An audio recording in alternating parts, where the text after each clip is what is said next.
of Mandalorian and we talk about that creature that came up, or did you see this is a good example. Good time to talk about it, Pika. You're right. There is, if you watch the other shows that are on this channel, you're going to notice there's a distinct difference in delivery between, say, the cooking videos, that rambunctious excitement, the boisterous, I'm trying to sell you food, I feel like I'm the water vendor in Arakim, souk. Yeah, that's how I sell food. You gotta get people's attention. I say, hey, are you hungry? That snaps people out of it. And like, I got this, and that. And also say, the bunny videos. His response to that was just the up to it. Behold, a bunny. It's somewhere between like nature program and information videos of the 50s and stuff like that, newsreels, or there's always something silly. There's definitely silliness involved in the bunny videos. I just want to say I got trolled for that. And it was nice. And if they do talk about the effort to troll somebody for making benign content. I mean, seriously, the effort it takes. And you can always. I hope the satisfaction was equal to the task. Yes. Holy cold open, Batman. Pre-recorded live before a studio audience of stuffed animals from our Boston studios. It's the Comics Coffee Table. That was Miller time. That's Mark Millar, the comic book writer. The Ultimates, The Authority, everything else in between. And he has a YouTube channel, and he makes great content, comic book content, the kind of conversations that we like to have here at the Comics Coffee Table. Well, Mark Millar does that weekly. He's got interviews with creators in the industry. If you are a serious comic book fan the way I am, these are actually, I look forward to these interviews. He was talking to Brian Hitch, his co-creator with the Ultimates, an astounding comic book artist. And he also talked to Frank Quitely this week. And these are all great interviews. The Dio's interview, Bendis' interview. My only one that I didn't really dig too much was Jorge Jimenez, because it was all in Spanish through a translator, and there were no subtitles. And Miller thought it would be cute, hey, here's a nod to our Spanish fans, because there were plenty of Spanish speaking fans.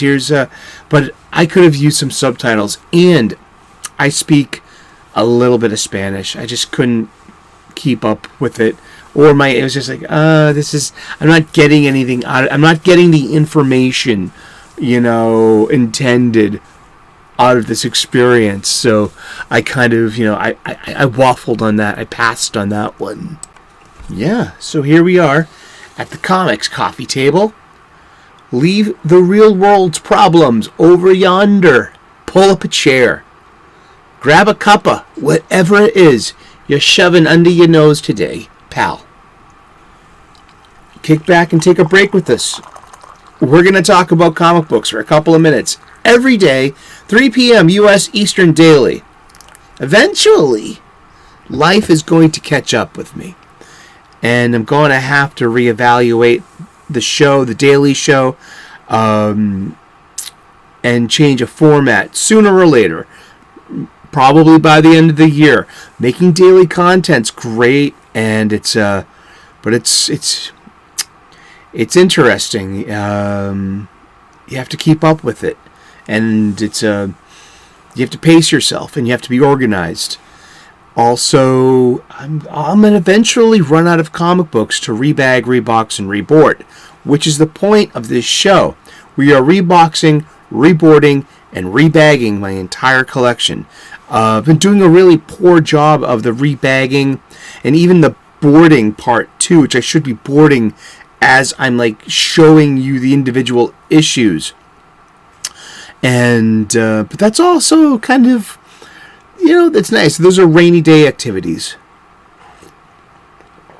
as well. We can get back to that. I think one of the best things about the show is going through memory lane and looking and appreciating old comic books, and getting also, while I'm reboarding, reboxing, and rebagging my entire collection, I'm gonna get a better ballpark estimate of how much this collection is worth.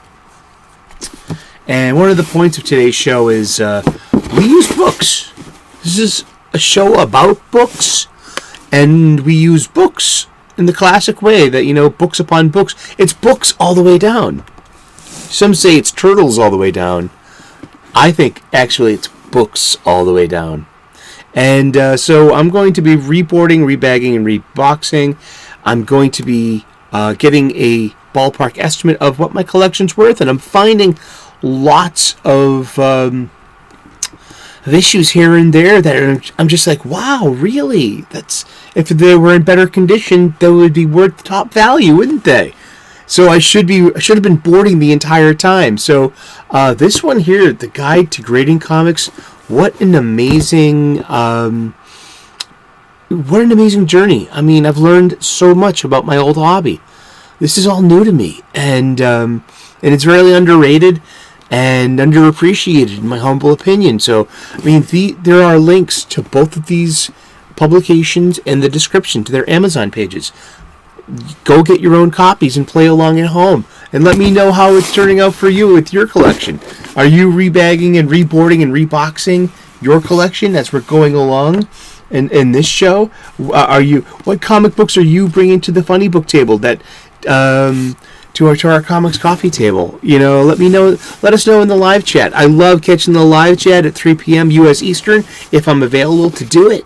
And great bunch of people. It's good to see new faces out there. Everyone's welcome. So chime in and just be kind to each other, and that's all we ask. And while I'm at it, I just want to let you know that I'm not a professional comic book grader. So if you have any legitimate questions about the condition or value of your comic book collections or individual floppies, I would suggest going to your local comic book shop, and they should be able to grade that comic and give you its value. And that would probably vary from person to person to person, yet fall within the accepted 10-point grading standard of comic books. Seriously, there's so much. This is great, especially if you're into buying back issues. I'm of the Bronze Age. The Bronze Age ran from 1970 to 1984. And that's like my wheelhouse. And that's where I love replacing those old lost friends. I call it being reunited with old friends. And I sincerely love getting old funny books, especially at a reasonable price. And grade should vary too. I mean, for me, I like a readable copy that's not a mess. Something that looks great, and the more and more pristine it gets, the better. Yet I'm going to handle these comic books. I'm going to take them out of their bags. I'm going to read them, hopefully a few times, because the ads, the letters pages, the quality of the paper, the art style, it's a great experience for me. Some people will say, well, you shouldn't be handling your comic books. And that's not what they're for. Comic books are to be read. So if you have any questions about the condition of your comic books and their value, go to your local comic book shop and ask. This show is for entertainment purposes only, and we're in information. We're learning so much about our hobby.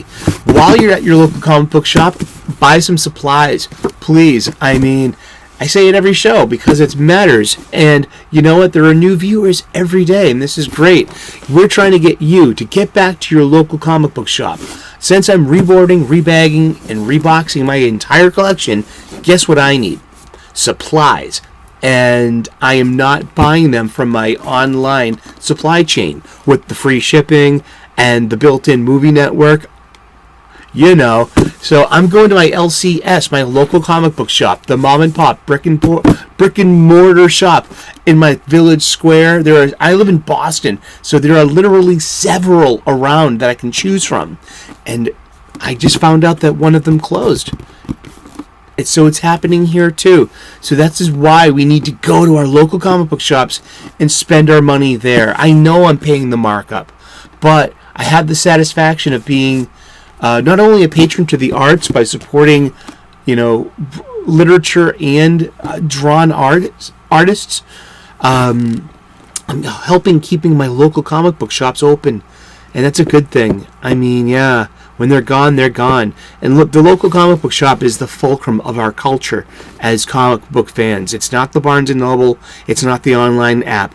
It's Wednesdays, new release shelf. It's the back issue bins. It's the cashier and it's the gal of this at the staff at my local comic book shop whose everyday cosplay is Star Wars. And she's a younger person too, and that just delights me. It really does. I even asked her, too, 'cause she works at a comic book store. She's going to know, hey, your worshipfulness, what's the deal with Luke's yellow lightsaber in the new Marvel comic books? And she was like, oh, it's because of this. And I'm like, oh, okay, I can see that. Thank you very much for answering that question. And that's part of the charm of you're going to your local comic book shop, talking to other people, looking at, like, hey, what do you got there? It's Wednesday, new release day. The dude's standing next to you. He's got a stack of Funnybooks in his hand. What'd you get? Oh, I got this one too. Or standing in line for the register. And but yeah, I'm spending my money at my local comic book shop. I'm redistributing my wealth, my personal wealth, where I want to, and that specifically, it's to keep my local comic book shop open. That pleases me. I am also, if you look into the description page, you're going to find lots of words describing the show. And there are also links to the books that we use. We started talking about it's books all the way down, and it literally is. It has been throughout history, recorded history. It's books all the way down. So just imagine along the line of history, like how many times revisions or what we call messaging and agenda that had to have existed in the past too, and how much did it affect what we got today? Or even say something such as translation from Aramaic to Greek to Latin to German to English. Think of the intellectual trip of something such as the Bible. I'm not doubting anyone's authenticity. If you believe in such things, providence guides those words.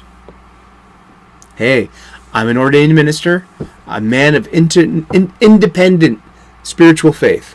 I grew up Roman Catholic. Today is Holy Wednesday. It's Easter week.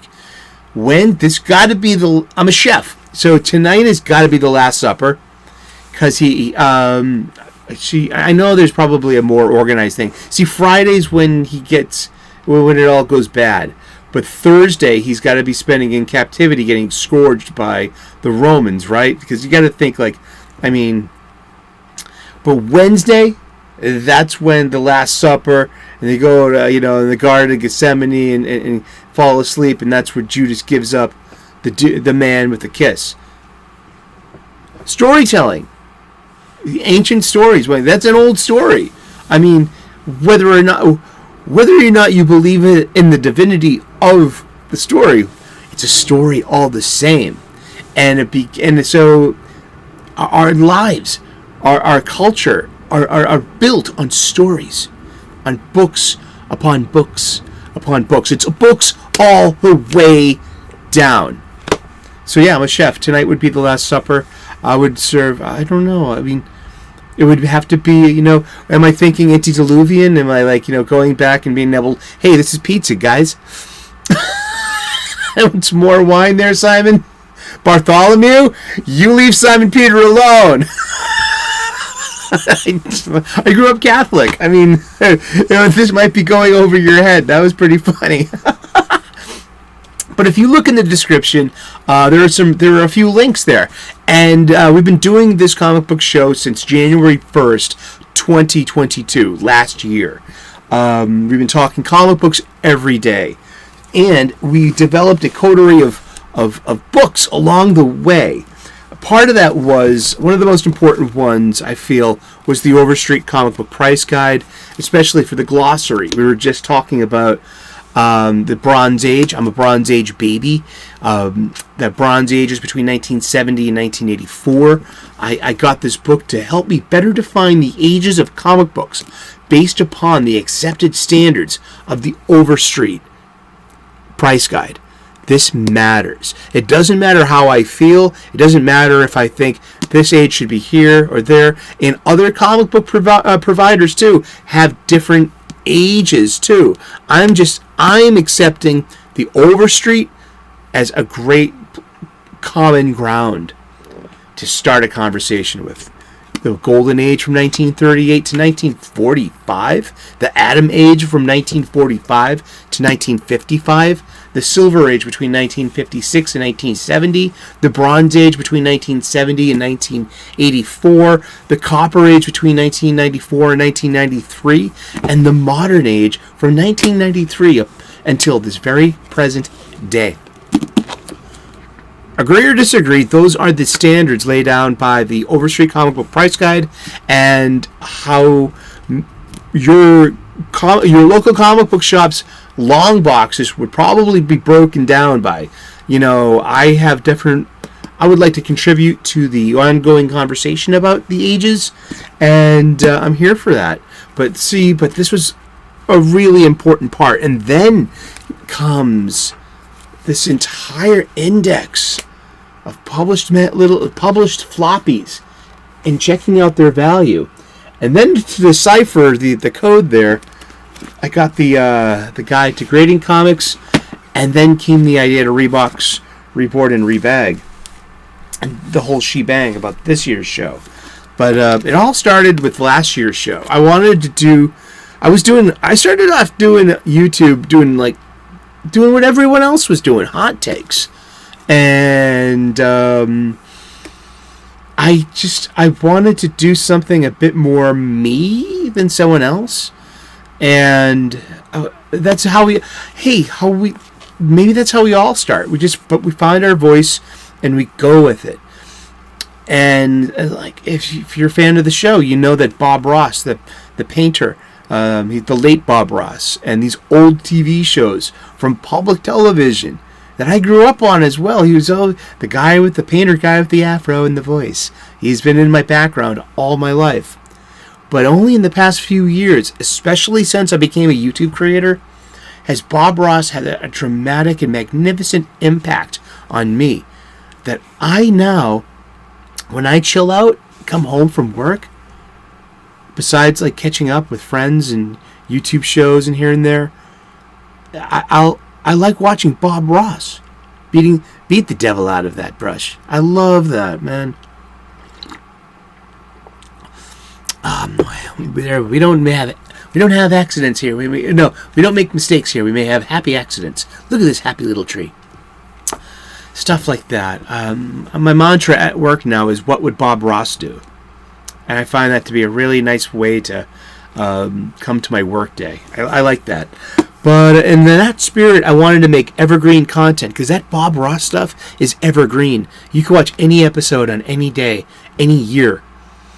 This stuff was made about 30 years ago, and it's just as relevant now. And so this, I thought, would make great evergreen content.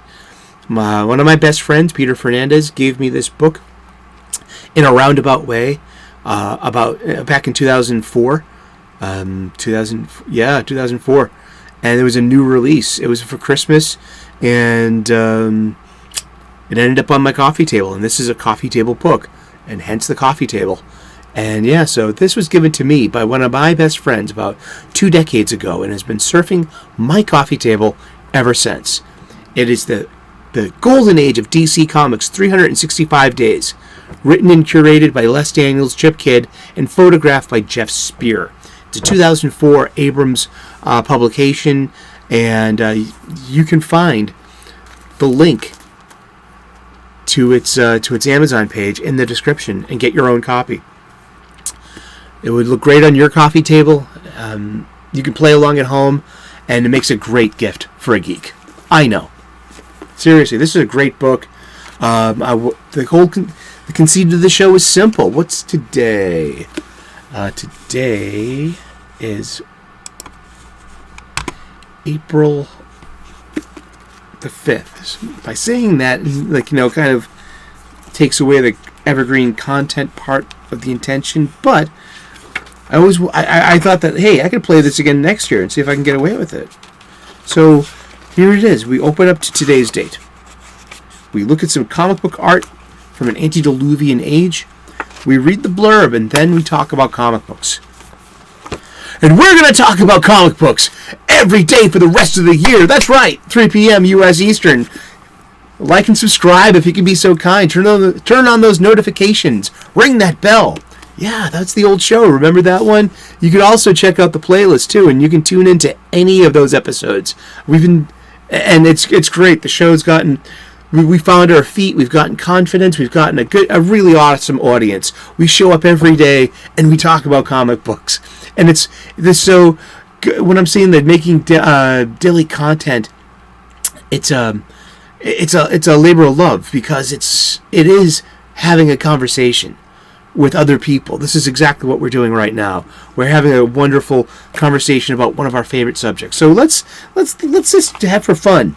We're going to do what we did last year. It's April the 5th, and we're going to look at some... Whoa! And this is story by Jerry Siegel and art by Joe Shuster from More Fun Comics, number 27, December of 1937. So this predates Batman. Not Superman, though. No, Superman was 1938. What am I saying? Yeah, Action Comics was Action number 1 was 1938. So this is the creators of Superman, applying their trade. Superman was just one of the many things, one of their many ideas. But they were making, the whole thing was back then, if you want to make it big in the funny strips, you want to be in a syndicated newspaper and have because everyone read newspapers. Who read comic books? And we just come out of the Great Dust Bowl, the Great Depression, and World War I. So, and by the 1930s, the mid-1930s, children had something they'd never had before. Pocket change. And the ability to spend, to redistribute your personal wealth on entertainment, on wants, not needs. Isn't that wonderful? And there was such an American innovation as well. Now, print, books, even comics and caricatures, as those existed the entire since what was it, the Platinum Age. It's in the book. We've looked it up several times. There's the Victorian Age. There's called the Pioneer Age, and that goes from the 1500s until the Victorian Age, and then that's a story for another day. But if you wanted to be big, if you wanted to get a big name in comics, you would be in a newspaper. Comic books were strictly for kids. Newspapers were for everyone. Everyone knew the sports page, the racing column, the funny pages, the obits, the op-eds, and the help wanted, and the for sale, and the front page, the back page, national news, world news, and local news. Newspapers were a big deal in the 20th century. Shut up, Sully, and start talking. All right, so More Fun Comics number 27. Here's something that we didn't really use all that much last year. Damn.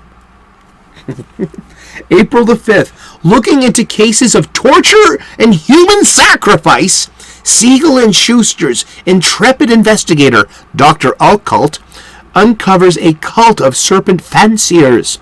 Accompanying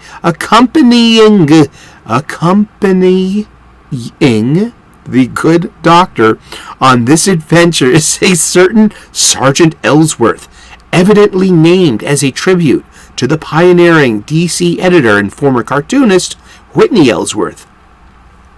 Dr. Occult was created after Superman, but saw print first.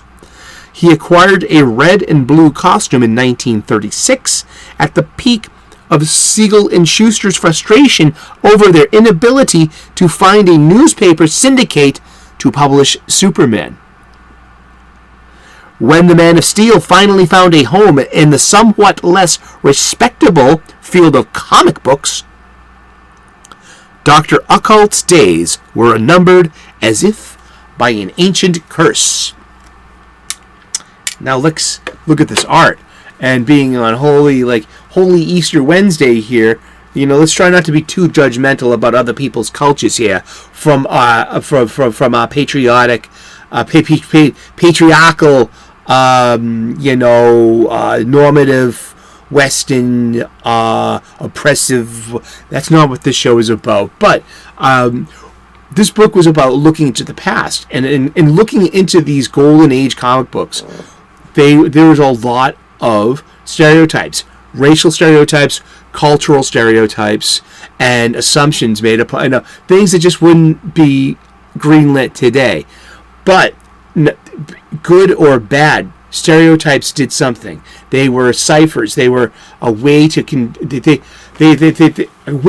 a lot of information quickly using cultural cues. And so if you saw something like someone with a braid and a tall hat with a non-traditional looking, you say that person could be Asian, based upon those series of stereotypes all laid out before you. But look, a bunch of heathens, snake worshippers. You have two obviously very white men judging a group of indigenous folk. Wuxtree, oh, umbrage, outrage, to the interwebs. And that was last year's show, yeah. And along the way, we also focused on these two other books, too. This has been a fun episode for me, because I spent a lot of time with that book and these two books as well. Oh, man. I had this when I was a kid. This is my second copy. I went and got this for the show last year because I was talking about this book a lot too. This book was also given to me by Peter Fernandez a decade before that. So I've had this book near 30 years, more than 25. Maybe 25 years or more. I'll put it that way. Under 30, more than about 25 or more. Let's put it that way. This is a great book, Understanding Comics by Scott McCloud. Would suggest this to anybody. Scott McCloud made a graphic novel about the history of comics, about sequential art, about different styles from cartoonish to photorealistic. All of these industry terms, and this is just a wonderful way to you'll be smarter about comic books after reading this book, and it deserves rereads. Like sequential art, look at that. You put two panels together in sequence, and so this is a man or a person taking their hat off. Yet look through the Asian eye, they read their panels and what we perceive the opposite way. So this would be someone putting their hat on, depending on where you're from and where you're coming from, huh? Also, this book is amazing. Talks about perspective. This talks about literal perspective. Literal perspective. This will give you perspective. Yeah, I mean, how things are designed. Look, how forms, and also about strong punch and weak figures. I mean, some art has real dynamism. So for me, I like to say that when we open a comic book up, we're on the outside looking in, But these two important books really are giving the insider's view, looking out from the inside of the panel, from the inside of the page. And I dig that. And this is a really, really awesome part about being a comic book fan. Thank you so very much for tuning in today. Please like and subscribe. We make daily content here. This is the Comics Coffee Table. We talk about comic books every day. We've been talking about comic books every day since the beginning of last year, and we're going to just keep doing it. 3 o'clock U.S. Eastern daily. Join us. Subscribe. Turn on those notifications. Bring a cuppa, whatever it is you're shoving under your nose today, pal. Spend some time together at the coffee table. Take a break and talk about comic books just for a few minutes every day. God bless. Namaste. Good luck. We will see you again tomorrow in those funny pages. Ciao. Bye-bye.